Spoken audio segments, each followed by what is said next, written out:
It is so hot in my room. I feel like I'm in a sauna.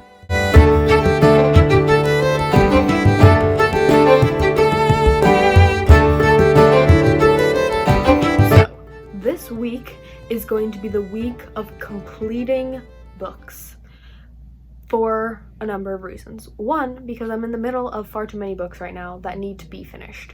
Also, I have some really exciting video plans for my next 2 vlogs. My goal next week is to read one book that is like 1100 pages long. So before I start that massive behemoth book, I want to finish everything that I'm reading right now so that I can start and just put all my energy next week into that book.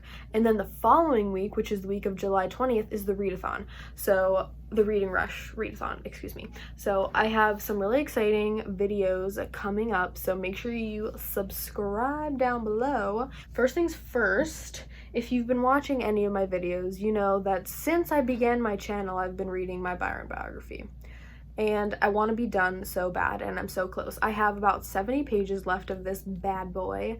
I was so close to finishing it last week, and I just did not get it done. So this is the top priority. I'm hoping to get almost all of this done tonight, if not very close to being done tonight, so that I can finish it really early this week. This is for a research project. I feel like a broken record saying this, sorry if you're really bored, but this is a biography of Lord Byron, who is a romantic poet, and I really do like it, but it's so long and I need it to be over. Second thing, I'm in the middle of listening to Steel Tide by Natalie C. Parker on audiobook via the Overdrive app, which is like the app that connects me to my local library. I'm halfway done with that, so I have to finish listening to the second half of that book this week, so it's another thing that I have on the agenda. It's the second book in the Seafire trilogy. The first book is called Seafire, and it's about female pirates in this very interesting, it's almost like a post-apocalyptic fantasy world. It's okay so far. I'll get into it in my wrap-up clip a little bit more, my thoughts on it, but so far it's just meh. So hopefully it picks up in the second half and it proves me wrong, because I really want to like this book because the premise is so intriguing, but so far I'm just like meh, like I said. Also, I really want to finish So You Want to Talk About Race by Ijeoma Oluo, because once I finish this, I am going to take this book and How to Be an Anti-Racist by Ibram X. Kendi, and then I am going to go back and revisit all the places that I tabbed and kind of work through them in my anti-racism workbook. I just basically got an old notebook and I've been working through a lot of questions and a lot of like activities that you can do to make sure, I said that word really weird, activities that you can do in your day-to-day life to work anti-racism and intersectional feminism into your life. So I want to finish this so that I can start the revisiting process. This is my nonfiction book for the week, so I'm hoping to finish this. Finally, this is probably the biggest book on my agenda for the week. Last weekend I started The Rage of Dragons by Evan Winter. I don't know if you guys can see that. I took the dust jacket off. The dust jacket's beautiful, but I really love the cool gray cover of this and how simple and elegant it is. So I'm only 20 pages into this book, and I think it's like a little over 500 pages. This is a fantasy book centered around a society that is focused and built on war and training soldiers, like citizens to be soldiers. That's really all that I know about it. I like it so far. It's very interesting. That's that. Those are the books that I am reading this week. In addition to Seafire, which is obviously not pictured. Right now, it is Monday evening, so I am going to go downstairs right now and work through a good chunk of this, try my darndest to finish this tonight, but it's a little bit of a slow burn, and I have 70-ish pages left, so I don't know if we're finishing it tonight. I'm gonna go downstairs and read about Byron. Also, I forgot to mention that I am a little cranky today. Apologies if that was transparent in the first clip, but I worked for like 2 hours on the blog post that was supposed to go up last week on my blog, and then I had like a computer freeze problem and everything was deleted. This never ever happened to me before in my life, where something that I typed on Word spontaneously disappeared, and it happened today.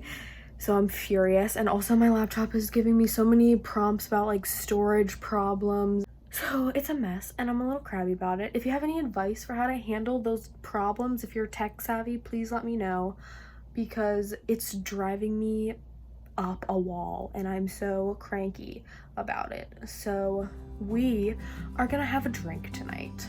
I am 21. Do not drink if you're not 21. I do not advise that.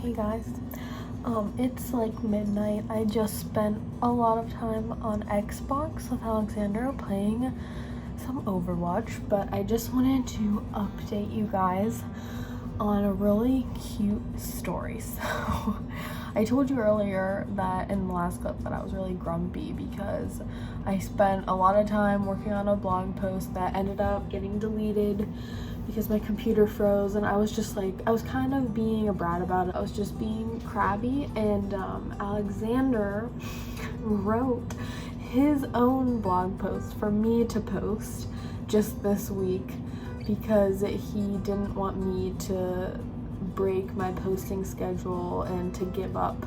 So he wrote something for me that I could post so that I can take a break this week but still get a post up.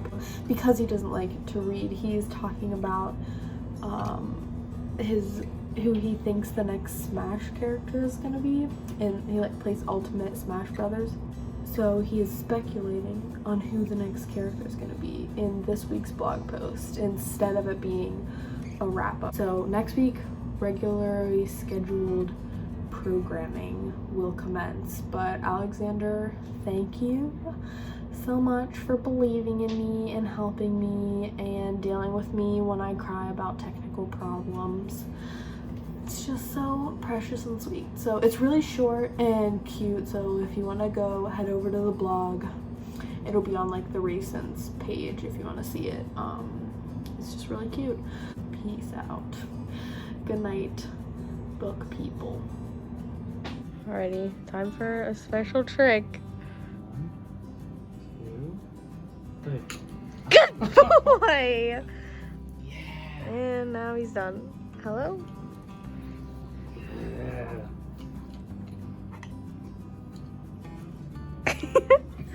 Come on.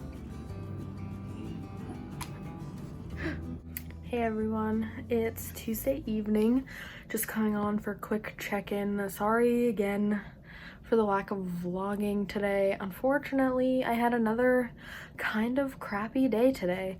Oh, we have a visitor. Milo just came in the room. Let's see if I can show you guys. And he's leaving.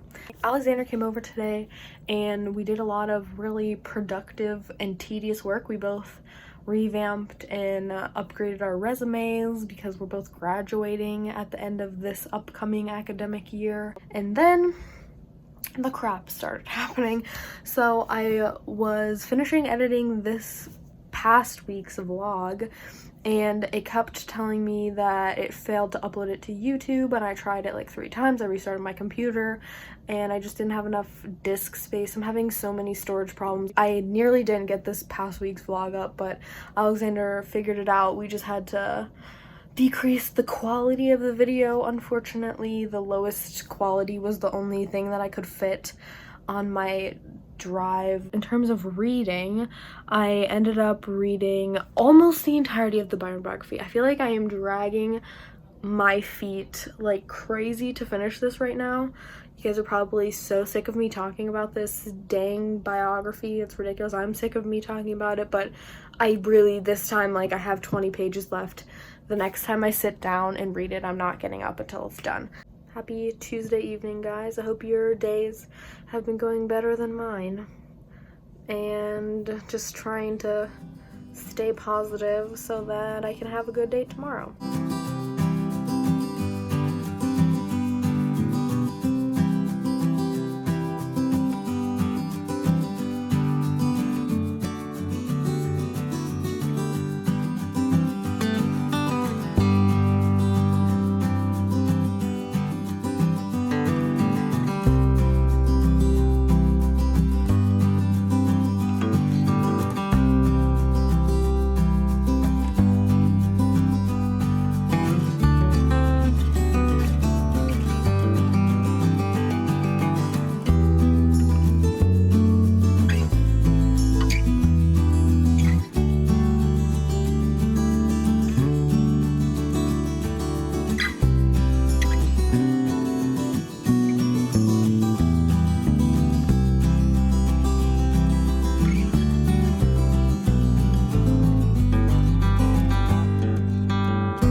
Hi everyone, we're back in my room, but in a different angle.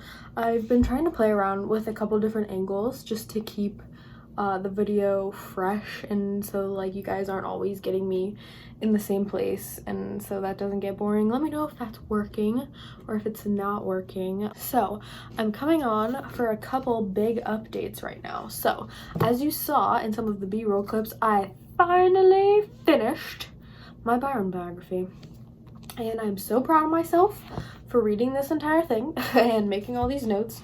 But I will say it's beautifully written, incredibly informative. It's very raunchy and funny at times. This is one of the few books on my channel that I'm not going to like push down your throat or like recommend or say like pick it up or don't pick it up, just because it's very niche for me anyway. If you like biographies or if you want to learn more about Lord Byron, I highly recommend this because it's a beautiful, wonderfully written biography. It's so detailed, well researched, and it really illuminates a lot and debunks a lot of the mythologies about Byron. So if you're interested in it, I'm not going to tell you not to pick it up, but I understand if you're like, what? No. Second update, I am both halfway done with Steel Tide and So You Want to Talk About Race. First things first, I guess I'll update you. I'm really loving this, and I love learning about Oluo's life and the things that she has encountered as a Black queer woman. And she very clearly offers you the language to have effective and sensitive conversations about race that I think is incredibly helpful. I am halfway through the audiobook for Steel Tide by Natalie C. Parker, and I still don't love it. So far, it's okay. I'll say that. It's okay. I don't hate it, but I will say this, man, does Parker love killing people off. And that's not really a spoiler. They're pirates. They're technically outlaws. So basically what I'm trying to say is the violence and death is not necessarily like excessive or like misplaced. It's just like, wow. I feel like every time she really puts effort into writing a good, nuanced character or an enjoyable, humorous character, a character that we like and want to root for, which is the opposite of what Caledonia is to me, they get killed off, and I'm just mad. I want to like the characters that I read. I'm a stickler for good characters. Like, I can't get into a book, no matter how wonderful and amazing it is, I can't get into a book if I don't like the character, especially the main character. And that's why in my review process I have an entire category dedicated to characters, because that's really, really important to me. But I also realize that there are other things that can make a book good, so I never just let characters determine whether or not I give a book a good rating or not, because I have this system. I'll have the blog post to my rating system linked down below if you guys are interested, but basically I have like 6 categories, and I do like 5 out of 5 ratings for those 6 features or elements of a book to determine what rating I give it. When I finish Steel Tide and when I finish The Rage of Dragons, I'll kind of break that down for you more specifically. I'm about to eat dinner. We're having fajitas tonight. So I'm gonna eat dinner, and then I'm probably gonna read The Rage of Dragons in my backyard and just relax for the rest of the night. Peace out, book people. Sun. Ah. Oh my god, it's so hot. Oh, you know when you first get in your car and it's really, really warm outside and you just feel like you're just inside of an oven? Whoa! We're in the car, obviously. Going to Alexander's. I just wanted to let you guys know that I listened to a little more of Steel Tide, and last night I passed the 100-page mark of The Rage of Dragons. Still really enjoying that book. Things are starting to come together in terms of the world and like what's going on and like the power structures and everything, so that's cool. And Steel Tide is slowly getting a little bit better. I will say one thing that I do really enjoy is Parker knows how to write side characters, as I said, and when she doesn't kill them off, I do really quite enjoy the side characters, and I also really enjoy the representation. That's I think one of the strongest points in this book is the representation is just stellar, and the ease with which she writes romantic relationships that are organic is just really beautiful. So yeah, I just wanted to update you guys about that. And slowly but surely the car is getting cold. Ooh, I can feel the air. Oh yeah. So happy Thursday. Hello, it's Friday. Happy weekend, everybody. I did my makeup today for the first time in a while. Like, actually put a lot of effort into it. I went for like a greeny look to match my new tank top. But anyway, you're not here for a makeup review. You're here to talk about books, and I'm here to talk about books. So I finished Steeltide, the audiobook for Steeltide by Natalie C. Parker, the second book in the Seafire trilogy.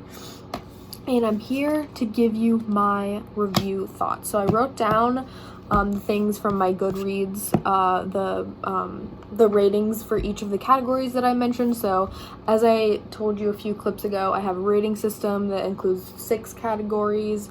If you want to know more about the categories and what specifically they mean, again, I'll have the blog post linked down below. It's pinned to the top of my blog page too, so if you just go to my website, it's like the first post that you'll see. So yeah, let's get into it. My ultimate rating for Steeltide by Natalie C. Parker was a 3 out of 5 stars for the whole book. So that was unexpected. I thought it was going to be lower, but I will say that the plot picked up in the second half a little bit, and also what really like struck me was there's a plot twist that I was not at all expecting and that I really enjoyed and I thought was well done, and it set up well the third book. And I actually decided that I'm going to read the third book because it's a trilogy, but it doesn't come out until November. I didn't realize that this trilogy was like unfinished as of right now. So it comes out November of this year. It's called Stormbreak or Stormbreaker. I can't remember exactly. I'll have a picture. Ultimately, this second book did hook me into the trilogy. It was going to decide whether or not I completed it, and I ended up liking it. If you're intrigued by the premise, you like pirate, seafaring novels, give it a try. See how you feel about it. First things first, we got characters. As I said, this is a big deal for me, and I ended up giving this category 3 out of 5 because even though I get incredibly mad when she kills off the people that I feel are the best or some of the best characters, there are characters that survive that I do really enjoy. And also, this isn't a spoiler, but a romance surfaces between these two characters, and it is a male-male romance, and it's so precious and endearing, and I was like, okay, Parker. And they both survived this book anyway, so I'm really pleased that they didn't die. So I'm attaching myself to some of the side characters and just crossing my fingers that they make it through most of the third book, if not all. I realize in third books, you know, all bets are off. Anybody could die. The main character could die, like whatever. Also, while I still don't love Caledonia's character, she sort of grows out of some of the annoying biases that she has in the first book and the first half of this second book. So she is growing and evolving, so I gave Parker a lot of credit for evolving her character and not keeping her stagnant, but I still just like, I don't know, maybe I just don't like Caledonia. Maybe I just don't vibe with her as a person. I don't know, but I do like other characters in the book, and I like a lot of the side romances. I think they're really sweet. The second category is world/plot, and I gave this a 3 out of 5. I really love the world that she's built, the post-apocalyptic vibes. There's really interesting technology in this world, but I will say that the plot dragged a little bit for me for the first one. It does pick up, as I said, at the end, especially like the last chunk. I want to say like the last, probably, I'm assuming it's the last 50 pages, but again, I was listening to it, that it really picks up and it leaves on a little bit of a cliffhanger, but also just like after that big plot twist moment. So I really enjoyed that. The third category is entertainment value, and I gave this a 3 out of 5 for similar reasons. I thought it dragged a little bit, and I was a little disappointed in some of the things that happened or didn't happen, but ultimately I was interested. I listened to it really fast and I wanted to know what happened. So in terms of entertainment value, it is entertaining. I didn't think that I was going to like all of like the seafaring language. I thought it was going to like bog me down a little bit because I know literally nothing. I don't know what port means, but they say it all the time. I think it's right, but I don't know. It probably isn't actually. It's like port, starboard, bow. That's all. My ahoy. Those are the things that I know. That's the extent of my knowledge. So I thought that was really going to bog me down, but it doesn't really bother me too much. Like, they use the language that I'm not aware of, but it's not, it doesn't deter you from understanding really what's going on. Intellectual value is kind of about what the book contributes to, like a conversation, a societal conversation, or like if like there's any discussion value. Basically, again, you can get more detail in my blog post.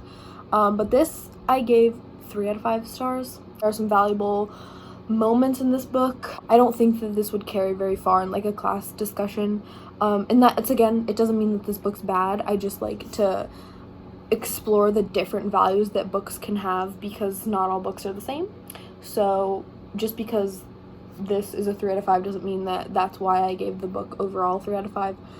Timelessness, this is a weird one because this is one that's kind of like a gut feeling and I don't really know how to explain it, but like, would I read it again? Would I like it if I read it again? Am I reading it for a second time? Did I get something new from it? Things like that.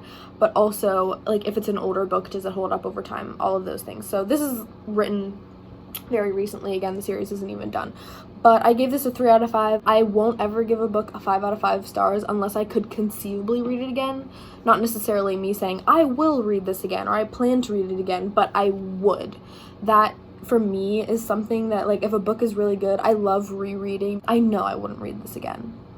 I don't love it enough to read it again or to find nuances in it, but I don't think that it has zero value as a book. And also something that I really appreciated about it is, again, that representation. It's not rooted in a heteronormative structure of society where you have to have male-female relationships and traditional depictions of masculinity and femininity. Natalie C. Parker really breaks that open, and I love that, and I think that is valuable, and I think that contributes to a timelessness because it depicts love and relationships in a way that is not stringent and stuck in the binaries that certain societies in the world and certain time periods really hold on to. So that's something that I will say that I really do enjoy about this. And the last category is my bias, because ultimately my bias does affect my review and I give it its own category for that reason, but I really try to be objective as possible when looking at the other 5 categories. But for this one, I just look at it and I'm like, you know what, this is just the truth. And my bias, I gave a 2 out of 5. I don't hate this book. I don't. And I'm not gonna tell you that you won't like it, because I think there are people who might like this book if they like Caledonia, and if they're okay that it's a little bit of a slow burn at first.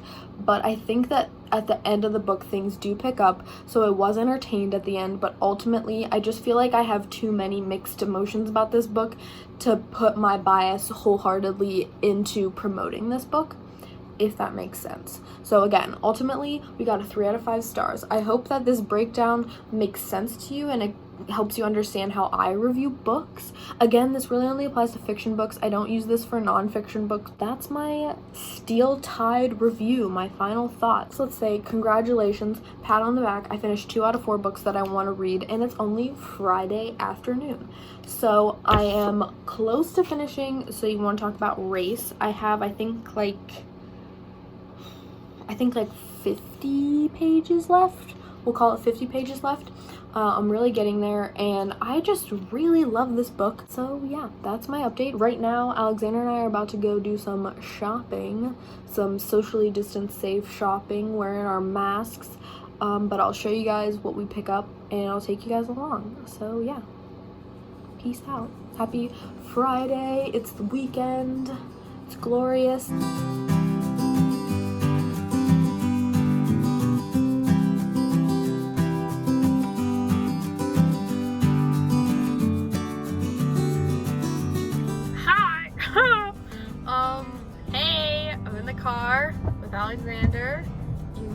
Toni's face. We just went to Half Price Books and I bought a lot of books and Alexander's mad. Took a lot of time. Alexander's mad because I took too long in a bookstore. Comment down below your average time in a bookstore so I can justify, like, I was only in there for 20 minutes. 25 maybe. So please comment down below and defend me and justify my time in the bookstore, please. But I'm taking him to get Pokemon cards now, so it's okay. Oh my god. I'm gonna make up for it. Hello. Oh. We're back from our shopping adventures and it's super dark and overcast outside, even though it's only like 5 o'clock, 6:30, sorry. I apologize for the lighting, but I'm here with a special guest. This is Alexander, everybody, for those of you who don't know. He's my boyfriend. Hey. So we went to Half Price Books today and then to Barnes & Noble because Barnes & Noble has Pokemon cards. And I told him that I would take him to get Pokemon cards because I got him a little pack for his birthday and then we both got really into it again. I mean, him for the second time, me for the first time. And we got these Pokeballs. We each got one. He got a dive ball. Oh, yes. I got an Ultra Ball. And they had packs of Pokemon cards in them. So I'm just going to show you a couple of my favorites. He's going to show you one of his favorites that we got just for funsies. But I'm probably going to use this as a decoration up there somewhere in the near future. So do you want to go first and talk about what you got in your ball? So, as we talked about earlier, dive ball. So I was excited when I got this Gyarados card. Everyone knows this one. So it doesn't matter if you like Pokemon or not, because you probably know what that is. Look at that nice reflection. Yeah, looks awesome. It's reflective. I hope it's good. I don't know how to battle. No, yeah, well, that's one of the things we want to learn for fun is how to play the actual game with the cards, because I never knew how, and he doesn't either. Look at that, though. The ball looks really cool. Mine's kind of just like, yeah. I'm going to talk about 3 that I got. I got, first of all, this really cool Executor. Is that how you say it? But it's in another language, which I thought was really, really cool. And the art is just kind of cute. The little eggs. And then we both love Oddish and the entire evolution chain of Oddish, and I got a reflective Oddish, which I just thought was really cute. Everyone should love Oddish. Yes, everyone should love Oddish. I think it's one of the cutest Pokemon, if not like the cutest Pokemon. Comment down below if you like Pokemon, what Pokemon you think is the cutest, or your favorite, either one. But then also I'm really excited that I got Onyx because we've been rewatching the, what's it called? Indigo League. Indigo League, Pokemon Indigo League, and I love Brock so much. And Brock has Onyx as one of his like Pokemon at the gym that he defends. So yeah, that's the Pokemon card portion of this haul. Okay, now we're just gonna do a quick haul of the books that I got because I want to keep this short. What are you doing? Oh yeah. My Irish professor got me this. It's a teacher dog Irish book. If you ever see that in the background, it's really cute. So he's gonna read that and make sure that I keep this brief because I don't want this to take too long. The first 2 I'm just gonna group together. So I am trying to get, first of all, I have 1 through 4 of the Percy Jackson series because when I first read them when I was really young, I got them from the library. Like I rented them or borrowed them from my library. So I really wanted to have them because I love the Percy Jackson series. It's like one of the series that got me into fantasy. So I got the last book because I didn't have it, which is The Last Olympian, and I just saw it on the shelf and I really wanted it because now I can complete my Percy Jackson part of my shelf. I just really love seeing full series on a shelf. I think that's great. And then in a similar vein, I have been rereading some middle grade just for fun, to as a relaxing palate cleanser between like heavy fantasy books and adult literature. And one of the series that I've been rereading is the Sisters Grimm series. I loved this when I was in like middle school, elementary school, and I never finished it. I only read the first 7 books, and I think there's now 9, and the series is finished today. So I'm rereading it and then completing it, but I only have 1 through 4, and unfortunately they only had the 6th one there. This was the only one they had out of the whole series, so I just picked it up to continue building up that part of my shelf. The next thing, these I both got because of another YouTuber that I really love. Her name's Noelle Gallagher. I've been watching her videos a lot recently. She's so funny and entertaining, and like I just love watching her videos. But she I just see you expressing your... It's good stuff. Yeah. Okay. Oh. This is actually so cute. I know, the puppies are so cute. But anyway, Noelle loves Stephen King, and she just did a Q&A recently where she recommended where to start with Stephen King. And I, fun fact, have only ever read the Dark Tower series by Stephen King, which is a 7-book fantasy horror series, and I loved it, but I've never read anything else by Stephen King. So I picked up The Shining as per Noelle's recommendation, and Misery as per her recommendation. And I really love this copy of Misery because it's so like well loved, and it's like, I usually don't like mass market paperbacks, but I just think this is really cool. So I got these two to try out some Stephen King, and he writes a lot and he writes long books, but these two are relatively short, so I was like, why not? Then today I am posting a classics TBR on my blog, so that will be live by the time this video's up. And I had to buy some books to like, or I didn't have to buy them, but I bought these next 2 books for that classics TBR because I had most of them, but oh my god, oh my god, I'm gonna lose power. Okay, I have to speed this up. So I bought these next 2 for the classics TBR that I'm doing. I'm gonna try and read as many of the classics on my TBR as I can the rest of the year. The first one is The Picture of Dorian Gray by Oscar Wilde. I feel like, oh my god, it's raining so hard. I feel like a loser as a literature student to say that I've never read Oscar Wilde, and I want to read one of his books, and The Picture of Dorian Gray is really popular, and I just want to read it. I've heard great things from a lot of my literature friends. And then the second one is The Bluest Eye by Toni Morrison. I really, really wanted this copy of it, so I'm really glad that I could get this copy too. I read Beloved by Toni Morrison. It's one of my favorite books of all time, so I'm really excited to be reading another one of her books. I also have The Song of Solomon. So both of those books, both The Bluest Eye and Song of Solomon, are on the TBR. Spoiler alert. And so is The Picture of Dorian Gray, obviously. But there are a lot of other ones on there if you're interested. So right now, we are gonna go wait for food because we're both really, really hungry. And then we're gonna eat so we don't get too hangry. So thanks for watching our little haul. Ready? Clink. Hey there. It's a couple hours later. I'm on the couch with Alexander. He's doing some technical graphic stuff that I don't understand. But I just uploaded this week's blog post to the blog, so when you're watching this, that'll be live. If you're interested in my classics TBR, I have about 11 books that I talk about that I'm going to read that fall under classics. So I'll have a link to that post down below. Hello everybody.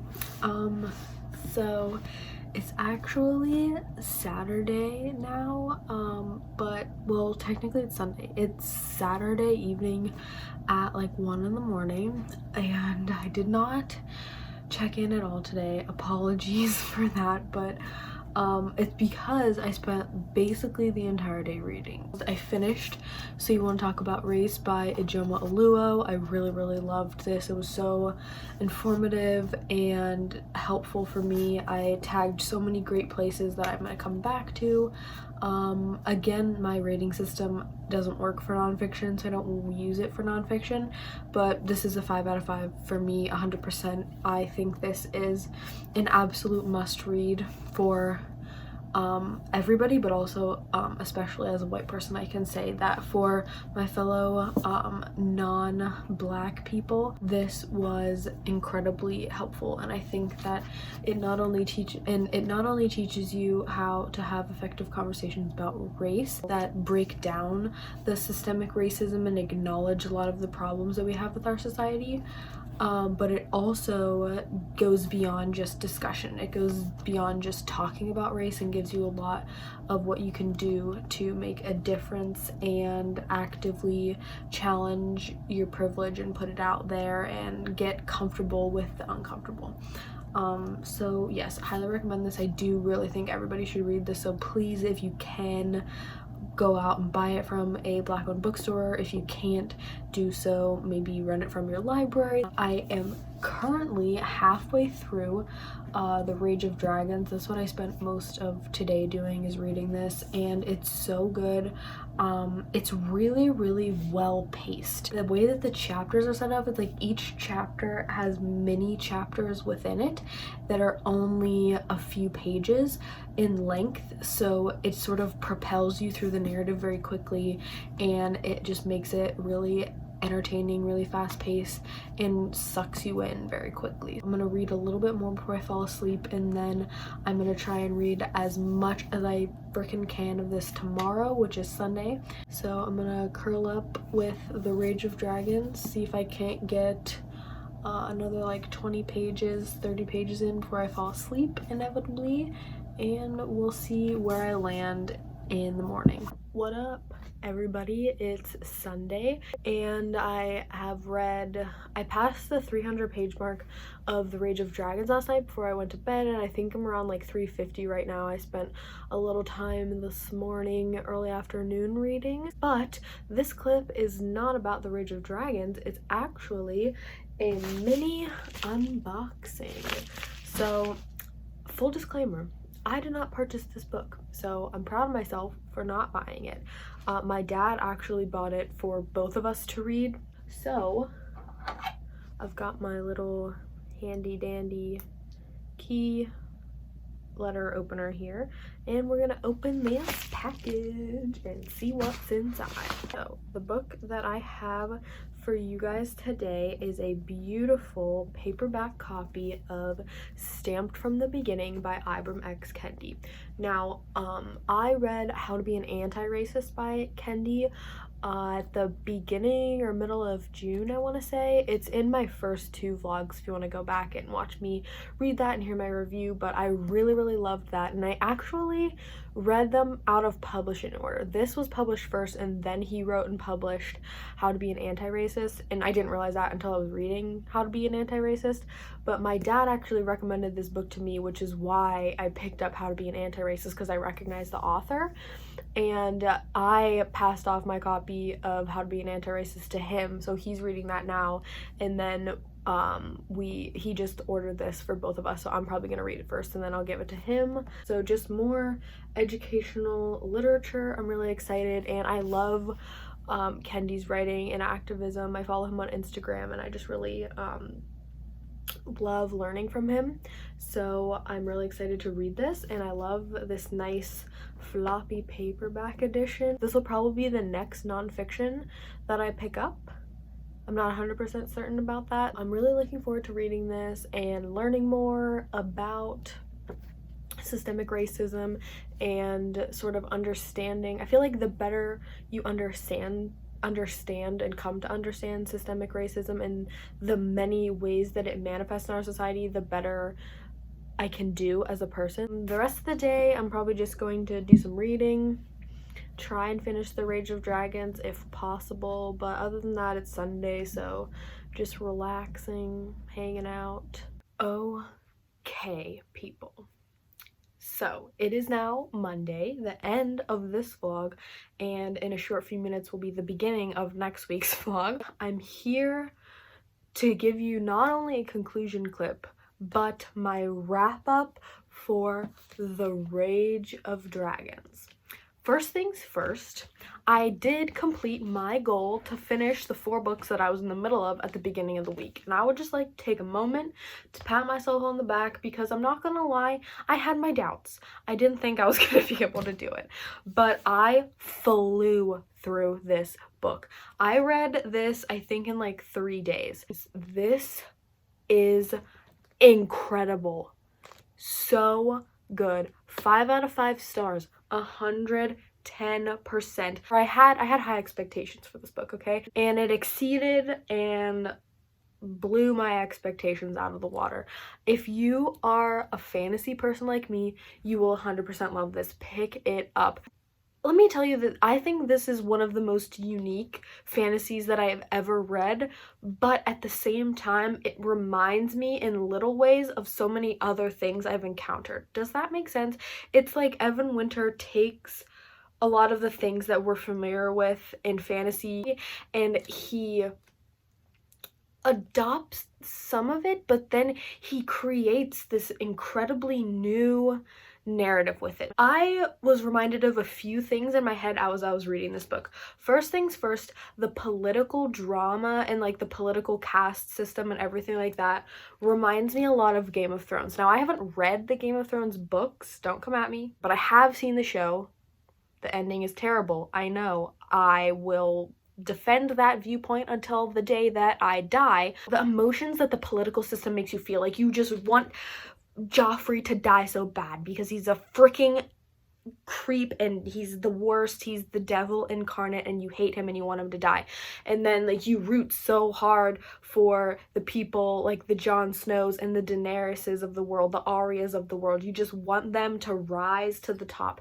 And the political caste system in this book gives you a similar vibe. It makes you angry, it makes you feel dejected and like, you know, there's no hope in this world and maybe no hope in our world, but then you really just root for the characters that challenge those structures, and you root for the characters that are victims of those structures and then take the victimization and just like go and just try and change their life. So if you like Game of Thrones, you'll definitely like this. It's not the same as Game of Thrones. I'm not going to say that. The pacing reminds me a lot of the Children of Blood and Bone series, the Legacy of Orisha series, I think is technically what it's called. But the first book is Children of Blood and Bone by Toni Adeyemi. And I really love those books because the chapters are short.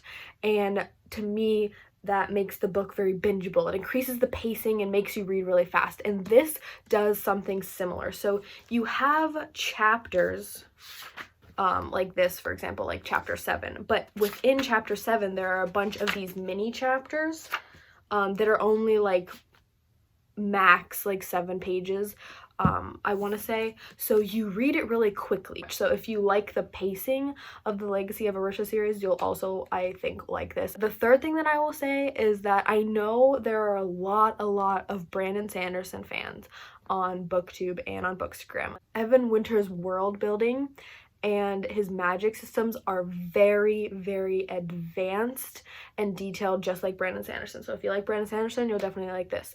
The reason that I'm comparing Evan Winter to all of these other series is, one, because I want to be like, well, if you like this, then you'll like this, so I encourage you to read it, but also because he's a new fantasy author. This is his debut fantasy novel from what I understand. So I'm not trying to compare him to other people in a way that I don't know what I'm trying to say, but what I'm trying to say is that this takes fantasy to a whole new level, and I really liked it. It's very fast paced, it's emotional, and it's just so good, and I really 1,000 billion% recommend it. It's just incredible. And there's dragons, so, you know, what else do you need to know, really? I don't know if I gave a detailed synopsis enough of what this is about, but essentially we follow a group of people. They're called the Chosen, and their whole society revolves around like war, training, battle, and survival, because they are constantly at war with another population. They share land with these people who they refer to as savages, but they're the native people. And when they came over, when the Chosen came over like 2,000 years ago and established their government on the peninsula, ever since then they've been at war with this group. So their whole society is focused on training men and women to be weapons to protect their community and the world they've built. So that's basically what this is about. We follow our main character. His name's Tao. The second one doesn't come out until November 10th. I am sad. I love it. So read it, dudes. So now that my rambling about The Rage of Dragons is over, I am just very quickly going to give you the wrap-up rundown. So I read 935 pages this week. I calculated it, it's here, it's true. And I am so proud of myself. I finished 4 books, I read 935 pages. I hope you guys enjoyed this. As always, leave comments, suggestions, requests, criticism, below. Thanks for coming. Happy reading, happy writing, and happy living. Peace.